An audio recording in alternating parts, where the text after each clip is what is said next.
A Rádio USP apresenta Programa Universidade 93,7. Olá, ouvintes da Rádio USP. Eu sou Rafael Duarte Oliveira Venâncio e na mesa de edição está Felipe Parra. Tenho uma pergunta para vocês, amigos ouvintes. Há algo mais vibrante que um bom debate? Isso mesmo que vocês estão pensando. Um debate no rádio sobre um assunto que temos visões diferentes, totalmente diferentes em nossa sociedade. Por isso que vamos apresentar agora um bom radiodebate, feito pelos nossos alunos do jornalismo da ECA USP. Boa reflexão para vocês. Muito obrigado.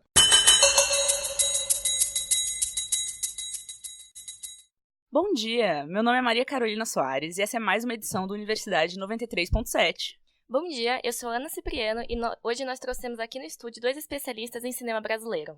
Ultimamente, nós temos visto como o cinema nacional tem feito grande sucesso no mundo afora e resolvemos chamar quem entende do assunto para debater com a gente. Tá aqui com a gente hoje o Fábio Montanari, roteirista e diretor com mestrado pela Columbia University.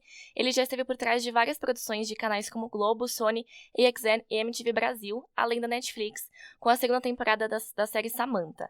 Já foi professor assistente em 2 faculdades americanas diferentes e atualmente leciona na Academia Internacional de Cinema. Além disso, é o roteirista do futuro filme live action da Turma da Mônica Jovem. Obrigada pela presença, Fábio. Obrigado por me receber. E aí, gente, como é que vocês estão? E para completar esse debate, também está aqui o Roberto Moreira, professor doutor de audiovisual aqui na USP. Ele também é diretor e roteirista, esteve por trás dos filmes Contra Todos, a produção brasileira mais premiada de 2004, e Quanto Dura o Amor. Fora isso, dirigiu as séries para a TV Pedro e Bianca e Condomínio Jaqueline. Atualmente está trabalhando no seu terceira longa-metragem chamado Terapia do Medo. Obrigada por vir, Roberto. Obrigado vocês pelo convite. Se você é fã de cinema brasileiro, esse programa é pra você. Agora, se o cinema nacional não tá na sua lista de favoritos, fica de olho que talvez esse debate te faça mudar de ideia.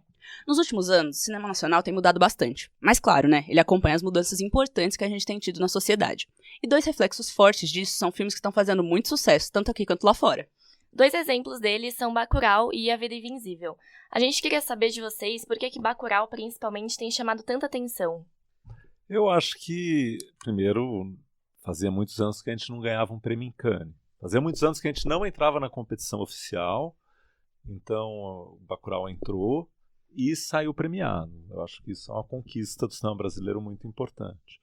Além disso, o filme ele atende uma demanda social grande, quer dizer, ele está inserido no debate político contemporâneo. Então, eu acho que nesse sentido ele é um filme que catalisou um público expressivo, um interesse, não apenas do público, mas também dos intelectuais, da mídia, né?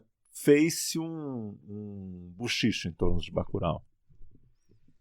É muito bacana quando você vê um filme nacional gerar, de fato, esse buchicho, as pessoas conversando, e eu acho que parte do elemento, além da parte estética e técnica, que é muito bem feita, essa relevância cultural, né? Então, dialogar com o que está sendo, com as questões sociais, assim, de uma maneira inusitada, enfim, que gera esse impacto cultural, né? De verdade, assim, não sei quantos amigos me mandaram, e aí, já viu? E aí, já viu?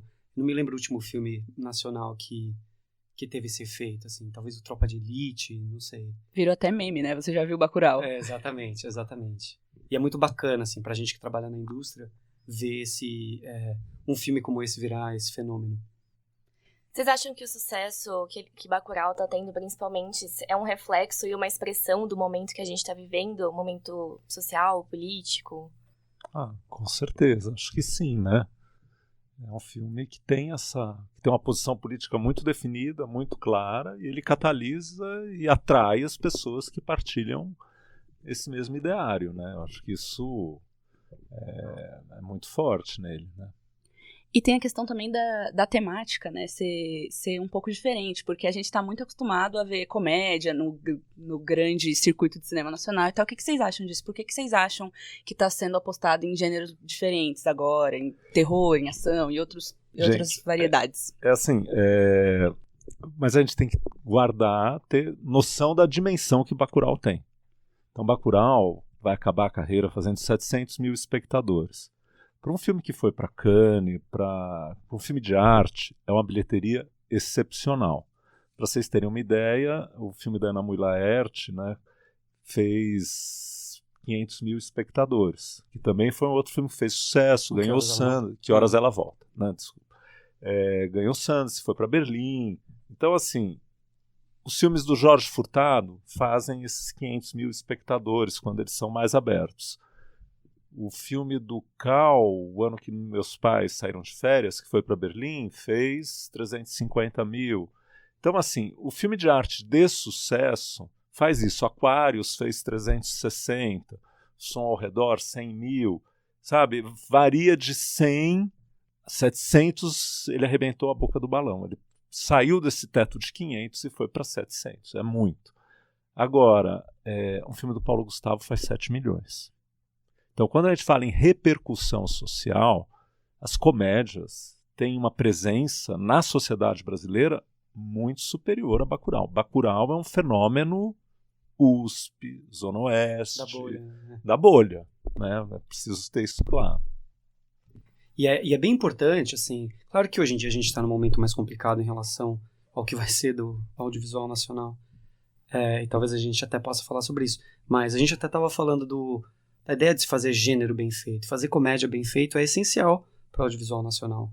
Fazer o filme de terror, por exemplo, a gente estava falando do filme do Denison Ramalho, que é um diretor especialista no gênero, é muito importante, assim. Então, a ideia do Bacurau, claro, eu acho que é um filme marcante e tal, mas eu sou entusiasta das comédias. Não só porque eu trabalho com comédia, mas porque eu acho que é importante para a indústria, assim. E, claro, é importante a gente entender a sobrevida que os filmes têm depois que eles saem do circuito de cinema. O filme do Pedro Coutinho, Todas as Razões para Esquecer, se não me engano, a bilheteria dele não foi muito bem. Quer dizer, não me lembro exatamente, mas eu sei que na Netflix, quando o filme entrou, ele foi bem marcante. As pessoas ficaram sabendo desse filme, as pessoas comentaram esse filme. Então, a carreira de um filme, às vezes, ela toma um caminho meio inesperado, assim, né? É interessante isso que o Fábio falou, porque, assim, Bacurau talvez tenha tido 700 mil porque flerta com o gênero, né? Bacurau tem tiroteio. Filme de arte geralmente não tem tiroteio, né? É mais humanista. Então, eu acho que a gente precisa realmente se abrir. Por exemplo, o policial. Sempre que fazem no cinema brasileiro dá certo. Só que a gente faz uma vez a cada 3 anos, a cada vez 4 anos. É raro um policial, entende? Comédia não. Comédia tem produção todo anual, contínuo. Então, eu acho que a gente precisa fortalecer essa diversidade de gêneros também. Porque isso faz a indústria ganhar uma outra dimensão, uma outra relevância. Inclusive para os profissionais aprenderem a fazer isso. Para um roteirista saber escrever comédia. Para um diretor saber dirigir um policial. Enfim, para a gente se formar mesmo como uma indústria, né? E em relação a esses filmes de arte que a gente está falando, né, que ganham essa repercussão, vocês acham que tem alguma coisa em comum, algum que faz eles ganharem essa repercussão nas premiações? Vocês acham que tem alguma, não fórmula, mas, sabe, algum que especial que faz eles ganharem essa Eu sei a fórmula, mas eu não vou falar. Não, eu acho que esse filme de arte não tem fórmula, não. O filme de arte é, por definição, único, entende? Você procura essa unicidade que exprime aquele indivíduo, né? Eu não sei, eu acho que é só a sensibilidade de traduzir o momento presente, né? De ter essa habilidade, mas filme de arte é difícil explicar. E mesmo num filme, sei lá, o mercado americano tem esse caminho do indie, né? Que é, enfim, cabe um montão de coisa. Mesmo dentro do indie, que a gente está aprendendo a fazer também no Brasil direito, você encontrar alguma coisa que traga uma relevância cultural, mesmo com um elenco diferente, eu acho que nós que trabalhamos na indústria, a gente tem que entender e arriscar. Claro que não existe essa fórmula mágica, assim, né? De novo, né? Se a gente soubesse, enfim. Então, filmes, sei lá, você comentou da Ana Mulayer, Que Horas Ela Volta, ganhou Sundance. Vem para o Brasil, as pessoas ficam curiosas, querem ver, querem discutir. Por enquanto, a ideia dos festivais, de fato, elas trazem, geram um burburinho aqui, né? Agora, expandindo um pouquinho a ideia, o debate do cinema em si, mas partindo para o audiovisual, sei lá, uma série que nem a do Condzilla, que é o Sintonia. Ela traz uma coisa diferente, assim. Traz uma abertura, certa periferia, uma região periférica de São Paulo. Então isso gera um interesse. Eu acho que é isso, né? A gente se forçar para encontrar essas coisas que possam despertar, fazer com que uma pessoa não fique em casa vendo Netflix um filme X para ir até o seu trabalho, né? Para pagar dinheiro para ver o seu filme.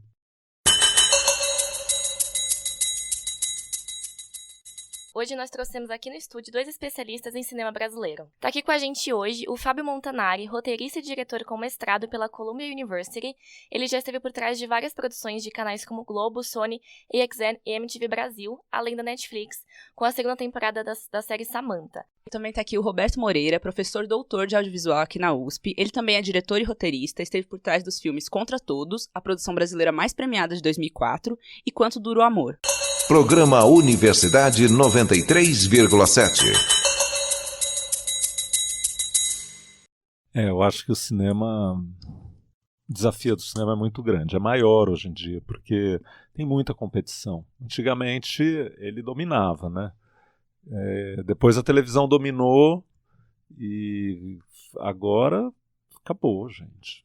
É muita demanda para tudo quanto é lado. Rede social é um inferno. Instagram, as pessoas ficam ali, né, mexendo com o dedinho naquele negócio, vicia. E é feito para viciar, não é desenhado para viciar. Então, como é que a gente compete com isso? Jornalismo, como é que o jornalismo compete? Eu acho que todo mundo está disputando a atenção do espectador.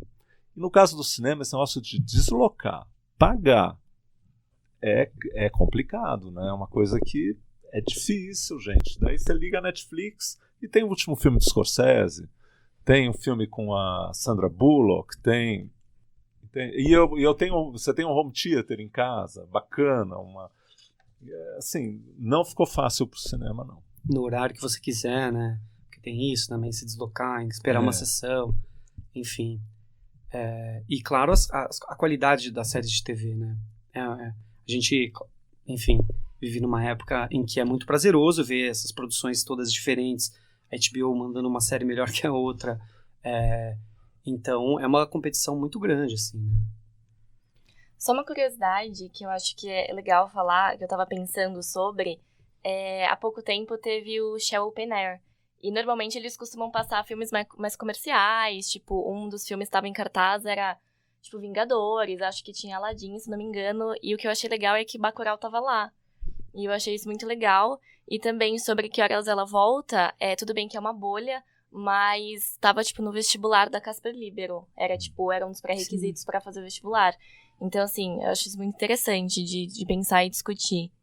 Não, com certeza, ver o cinema brasileiro, sabe, sendo pauta da sociedade é muito legal. Esses filmes colocam, né, a sociedade em pauta. Realmente é muito bacana quando a gente vê, sei lá, não sabia do vestibular da Casper, mas, por exemplo, eu vi esse filme com a minha mãe. E minha mãe saiu tocada. Minha mãe não era um público de cinema, especificamente. E você vê que uma história ecoa numa pessoa que não estava preparada, não era o público do cinema nacional, assim. Então isso é muito bacana. Agora uma pergunta meio polêmica. Opa. Vocês acham que o cinema brasileiro melhorou com o tempo? Mas eu não tenho nem dúvida. Melhorar é um termo muito difícil, né? Mas eu acho que a gente... Qual que é o ponto de referência, assim? É que eu acho que esses filmes, como a Ana falou, têm entrado em pauta na sociedade um pouco mais do que alguns que a gente ouviu falar antigamente, alguns que eram mais conhecidos como filme de arte antigamente. Então, nesse sentido, vocês acham que... Por que vocês acham que tem... Eu acho que aí vocês precisam estudar a história. Porque o cinema novo foi muito presente na sociedade brasileira, gente. Quando eu tinha... Nos anos 70, quando eu comecei ao cinema, o cinema brasileiro era uma coisa que a gente conversava o tempo inteiro, direto. Filmes como Dona Flor, Bye Bye Brasil... Era assim, era muito mais presente do que esses filmes de hoje em dia, do que Bacurau e o filme da Ana. Porque era assim, era um cinema de massas, né? Eu acho até que o momento de áureo do cinema brasileiro é esse período, anos 60, 70, assim. Infelizmente, a gente não... Porque naquela época era todo ano, era toda semana, era direto, entendeu? Hoje não, é o filme da ano. Aí passa. Aí assim, a gente tem o Paulo Gustavo no final do ano fazendo a comédia dele. A gente tem um filme de arte por ano, sabe? Acho que não temos a mesma dinâmica e a mesma intensidade que a gente tinha no passado. Isso não quer dizer que ela não possa ser reconquistada, e a gente espero estar caminhando para isso. Mas é isso, né? No meio dessa competição toda, também os talentos são tragados pelo streaming, né? Pela Netflix, pela HBO. O cinema não ocupa mais o lugar privilegiado que ele ocupava nos anos 70, entendeu? Mudou o panorama. Eu fui rápido ao dizer, sem dúvida alguma, porque talvez a minha geração, né, a gente sofreu muito na década de 90, com a questão da Embrafilme, o número de produção nacional era ridiculamente baixo. A partir do final da década de 90, quando você começa a ver mais, o volume de produção maior, a indústria, assim, a ideia a qualidade dos filmes que eu acompanhei, de fato melhorou muito. Na questão de volume também, né? Se não me engano, não sei quantos filmes nacionais foram lançados no ano passado. 180. Teve ano que eram tipo 4, 5. Então, realmente, agora, de fato, se você for comparar com a época do cinema novo, acho que fica um pouco... Mas a própria questão da relevância cultural do cinema em si, né? A gente não tinha essa competição do streaming, enfim. Existe uma questão clara que é com esse governo atual, o que vai ficar e que tipo de linguagem vai sobreviver no cinema nacional, né? Então, eu não sei, acho que ninguém sabe ao certo, mas conversando com os meus colegas da área, é uma questão importante, assim, né? Ninguém sabe ao certo. Essa é uma das pautas que a gente pensou em discutir com vocês, inclusive, né, sobre essas questões, esses cortes, essa falta de incentivo à cultura, como que vocês enxergam isso, né? Não, ele falou, né, que teve essa crise do Collor. Eu vivi isso, gente. A crise do Collor pegou a minha geração assim, pá, né? Tanto que a gente fez filmes tarde. Eu, Ana, Cal, todos nós fizemos curta há muito tempo, fizemos televisão, fizemos outras coisas da vida até ter a oportunidade de fazer cinema de novo. Então, assim, tem uma diferença da crise do Collor para a atual, que o Collor, em uma canetada, acabou com a Embrafilme e a produção caiu para zero.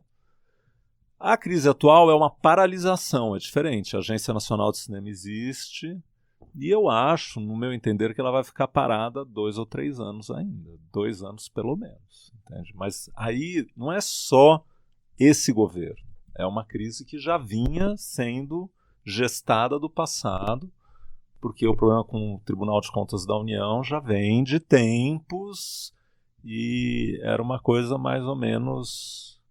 Sabe, tem duas coisas que se juntam aí. Mudança de governo, que paralisa tudo. Quando o Lula assumiu também, não sei se vocês lembram da discussão da Ancinave, tudo deu uma parada. Então é natural que pare. 2, a gente vinha com esse problema de gestão da Agência Nacional do Cinema de tempos. E 3, eles, pelo jeito, não têm o menor interesse pelo cinema. Então, é assim, a tempestade perfeita. Mas eu espero que pelo menos as estruturas se mantenham, que a gente não perca o que foi conquistado, né? O volume de produção de pessoas pensando, conseguindo trabalhar, pagar as contas, movimentar o mercado, assim, né? Enfim, é uma questão preocupante. Hoje nós trouxemos aqui no estúdio 2 especialistas em cinema brasileiro. Tá aqui com a gente hoje o Fábio Montanari, roteirista e diretor com mestrado pela Columbia University. Ele já esteve por trás de várias produções de canais como Globo, Sony, AXN e MTV Brasil, além da Netflix, com a segunda temporada da série Samantha. Também tá aqui o Roberto Moreira, professor doutor de audiovisual aqui na USP. Ele também é diretor e roteirista, esteve por trás dos filmes Contra Todos, a produção brasileira mais premiada de 2004, e Quanto Dura o Amor. Programa Universidade 93,7. Agora uma questão sobre o público. A gente ouve muito falar muita gente falando de cinema brasileiro é ruim. Vocês acham que essa visão do público tem mudado? Vocês acham que ou isso não reflete realmente o que o público acha? O que vocês acham sobre isso? Eu gostaria muito de saber o que o público pensa. É difícil, assim, de novo, né, o cinema nacional buscando caminhos, buscando com números expressivos nas comédias, né, é muito difícil pensar na ideia de o que o público quer, né. Eu adoraria saber mesmo. Você tem o que o público Não, assim, quer? eu acho que a gente sabe que o público quer gênero. Isso tem várias pesquisas que já apontam que tem um descasamento entre a oferta do cinema brasileiro e a demanda do público. A gente oferece muito drama e eles não estão interessados em drama. Eles querem comédia, aventura, ação, é outra coisa. Até aí tudo bem. A questão da qualidade, de achar que o filme brasileiro é ruim, eu acho que não. Eu acho que esse preconceito não tem mais. Esse filme me interessa ou não me interessa? Quero ver esse filme ou não quero ver esse filme? Esse filme chegou, comentaram na rede social, teve um burburinho em torno. Eu acho que é isso que mobiliza as pessoas. Mas esse filme brasileiro eu não vou ver. Acho que esse preconceito a gente superou, não sei. Claro que, enfim, falando de uma perspectiva mais de bolha, né? Acho que quando eu era mais adolescente eu via filme nacional, o som é ruim. Sempre eu via. Depois virou roteiro é ruim no filme brasileiro. Agora é uma questão, de fato, das pessoas aprenderem e praticarem e terem volume de produção, né? É muito difícil você comparar sei lá, eu comentei que eu estudei, morei nos Estados Unidos e tal, os meus colegas trabalhando na indústria, aprendendo desde muito cedo, fazendo a coisa rodar, né? Então, as pessoas aprendem mais mesmo, né? Talvez exista esse preconceito ainda, não sei. Mas é claro, que a qualidade de um filme nacional não deixa nada a dever para um filme estrangeiro. Nem só comparado com um filme americano. Acho que é importante a gente falar isso, né? Claro que quem ouve a Rádio USP talvez já tenha isso em mente, né? Enfim, espero que as pessoas não pensem mais nisso, né? Tem uma coisa só que é valor de produção, né? Que não é técnica. É outra coisa. Quer dizer, Avengers. Né? É um negócio gigantesco. Quem que vai assistir, você bota assim no cinema do lado do filme brasileiro, de ação que seja, e o Avengers, todo mundo tem a obrigação, né, de assistir Avengers por causa do buchicho todo e da superprodução que é. Eu sinto que, como a gente faz muito drama e os nossos valores de produção também são baixos, sabe? A gente precisava dar um up nos valores de produção. Quando a gente vê cinemas como a Coreia, como o cinema coreano e o francês, o custo médio, quer dizer, soma todos os filmes do ano, divide o orçamento dá 23 milhões de reais. O custo médio do filme brasileiro é 2 milhões de reais. Então, assim, tudo bem, a gente não precisa querer ser os Estados Unidos, mas a Coreia e a França a gente devia pelo menos almejar, né? Então, a gente precisa fazer filmes mais caros. Na hora que você começa a falar, vamos fazer uma perseguição, estamos falando em 2 milhões de reais. Uma boa perseguição custa caro. Vamos fazer um filme de terror com um efeito especial, ela sai voando. Tá bom. Então vamos chamar uma equipe americana, tem técnicos bons na Argentina, estamos falando também de vários milhões de reais. Então eu acho que tem uma questão que em 2003 foi o momento que a gente teve o maior market share do cinema brasileiro recente, que foi 21%.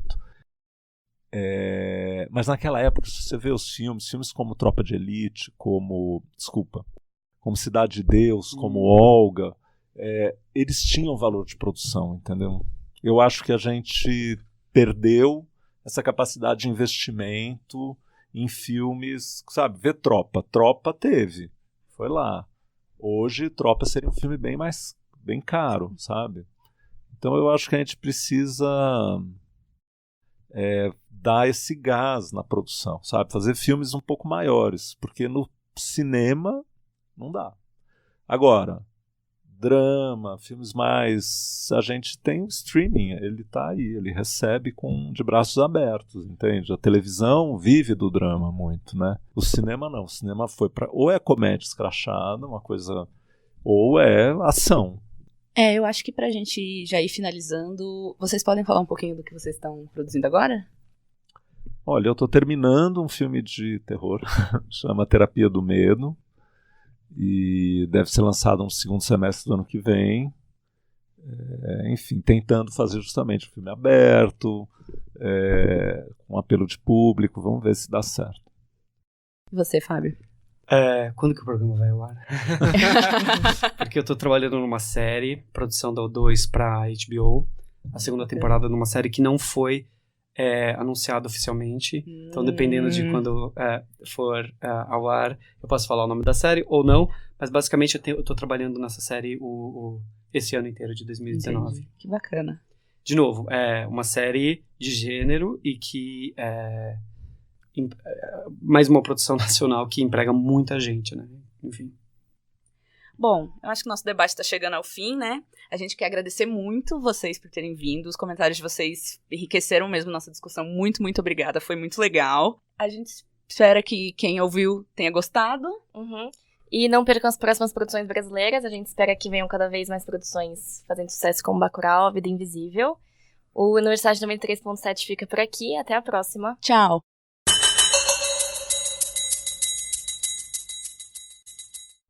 Que bacana! Espero que tenham gostado deste Rádio Debate. Discutir ideias no rádio sempre é bom.